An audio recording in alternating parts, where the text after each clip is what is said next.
नमस्कार, super Maharashtra news channel मध्ये आपलं स्वागत आहे. मी हेमलता देवडा. जाणून घेऊया आपल्या परिसरातील दिवसभरातील ताज्या घडामोडी.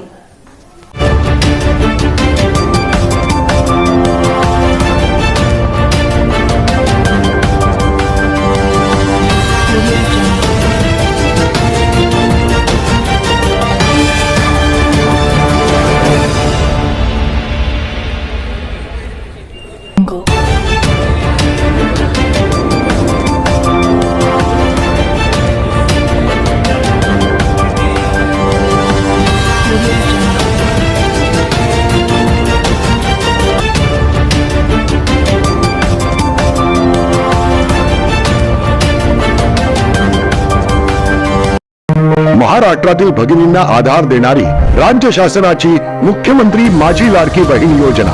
या योजनेअंतर्गत अल्प उत्पन्न गटातील 21 ते 65 वयोगटाच्या भगिनींना मिळणार दरमहा 1500 रुपयाची मदत. अर्ज करण्यासाठी 31 ऑगस्ट 2024 पर्यंत मुदतवाढ. कुटुंबाचं वार्षिक उत्पन्न 2.5 लाख रुपयांपेक्षा कमी असलेल्या महिला पात्र. कुटुंबाकडे पिवळं किंवा केशरी रेशन कार्ड असल्यास उत्पन्नाचा दाखला आवश्यक नाही. पांढरं रेशन कार्ड असेल किंवा रेशन कार्ड नसेल तर कुटुंबाचं वार्षिक उत्पन्न 2.5 लाखांपेक्षा कमी असल्याचा दाखला आवश्यक. योजनेसाठीचा ऑनलाईन अर्ज नारी शक्ती दूत ऍप वरून किंवा पोर्टलवर भरता येईल. ज्या भगिनींना ऑनलाईन अर्ज भरता येत नसेल त्यांच्यासाठी अंगणवाडी, ग्रामपंचायत, वॉर्ड ऑफिस, सेतू सुविधा केंद्रामध्ये किंवा आशाताई बचत गटाच्या CRP यांची मदत उपलब्ध. आता आपल्याला अभिमानाने म्हणता येईल, सुखी आणि सुरक्षित आहे माझी लाडकी बहीण. नमस्कार मित्रांनो, मी आहे संभाजीनगर जिल्ह्यातील गंगापूर येथे. आपण बघतोय मोठ्या प्रमाणामध्ये जे शेतकरी त्यांचे आत्महत्या नुकसान झालेले आहे पावसामुळे.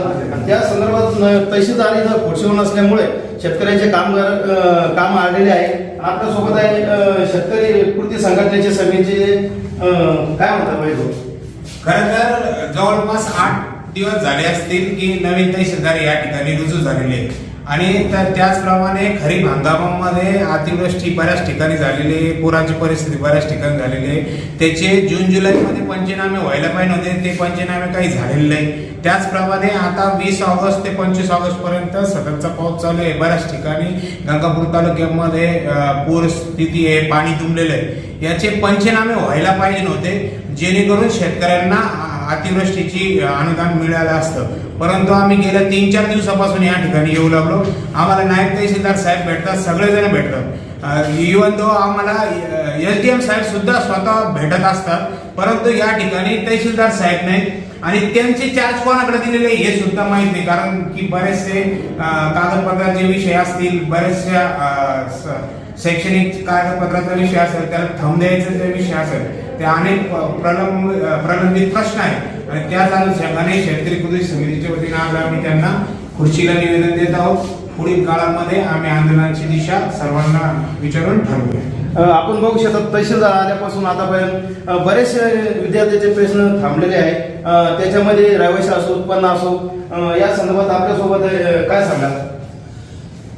ज्या दिवसापासून म्हणजे सोनी साहेबांची बदली झाली त्यानंतर नवीन तहसीलदार साहेब आले इथं.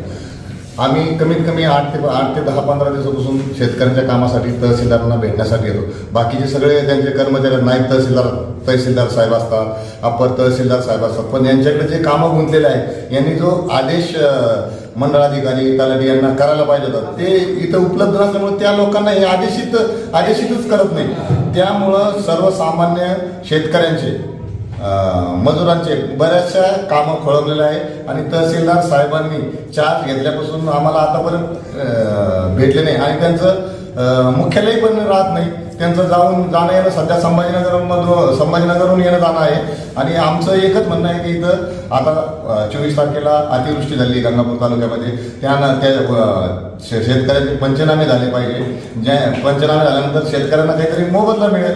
जर तुम्ही आता पंचनामेच करणार नाही वेळेवर तर शेतकऱ्यांना काय फायदा होणार आहे आणि मजुरांना काय फायदा होणार आहे. म्हणून आमची तुमच्या माध्यमातून साहेबांना अशी विनंती आणि एक विनंतीवाला हे इशारा आहे का तुम्ही जर येत्या 2 दिवसात तात्काळ मंडळाधिकारी तलाठी यांना पंचनाम्याचे आदेश नाही दिले तर आम्ही तुमच्या कार्यालयाला ताळे ठोकण्याचा इशारा देत आहोत.